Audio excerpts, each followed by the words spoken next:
ناظرین کرام السلام علیکم ورحمۃ اللہ وبرکاتہ۔ امید ہے آپ سب لوگ خیریت سے ہوں گے۔ آج کی اس ویڈیو میں پیش ہے بچوں کا حج۔ حج بالغ ہونے کے بعد ہی فرض ہوتا ہے، لیکن جس طرح بچے کا روزہ اور نماز صحیح ہے اسی طرح بچے کا حج بھی صحیح ہے، چاہے وہ بچہ بالکل ہی چھوٹا ہو اور عقل و تمیز نہ رکھتا ہو یا اتنا بڑا ہو کہ عقل و تمیز والا ہو۔ مسلم شریف کی حدیث ہے جس میں حضرت ابن عباس رضی اللہ تعالیٰ عنہ کا بیان ہے کہ ایک خاتون نبی صلی اللہ علیہ وسلم کے پاس اپنے بچے کو لے کر آئی اور پوچھا، یا رسول اللہ اس کا بھی حج ہے؟ ارشاد فرمایا، جی ہاں، اور تمہیں اجر ملے گا۔ اس حدیث سے یہ معلوم ہوا کہ بچے کا حج صحیح ہے، اور یہ بھی معلوم ہوا کہ بچے کے حج کا اجر و ثواب ماں باپ اور ولی کو ملتا ہے۔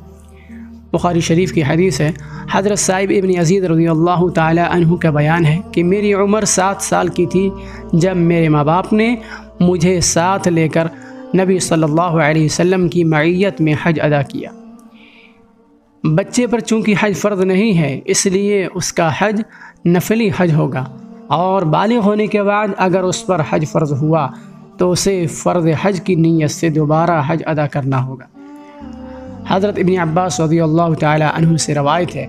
کہ نبی صلی اللہ علیہ وسلم نے ارشاد فرمایا، جس بچے نے بھی حج کیا پھر وہ بلوغ کو پہنچ گیا تو اس پر واجب ہے کہ وہ دوبارہ حج کرے۔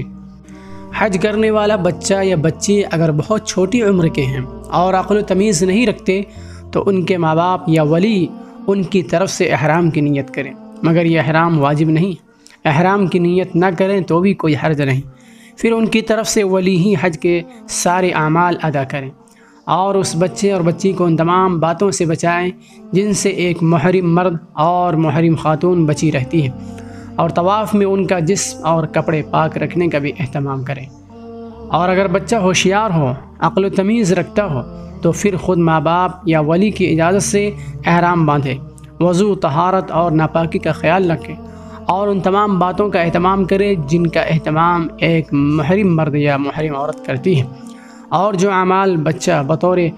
خود ادا نہ کر سکتا ہو جیسے رمی وغیرہ تو ولی اس کی طرف سے ادا کرے۔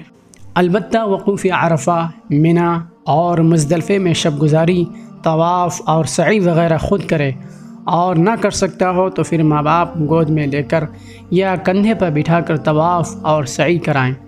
اب رہا یہ سوال کہ یہی ایک طواف دونوں کے لیے ہو جائے گا یا طواف کرانے والے کو اپنا طواف الگ کرنا ہوگا، تو بہتر یہی ہے کہ طواف کرانے والا اپنا طواف اور سعی الگ کرے تاکہ کوئی شبہ ہی نہ رہے۔ ویسے اگر اپنا طواف الگ نہ کرے تو بھی صحیح ہے۔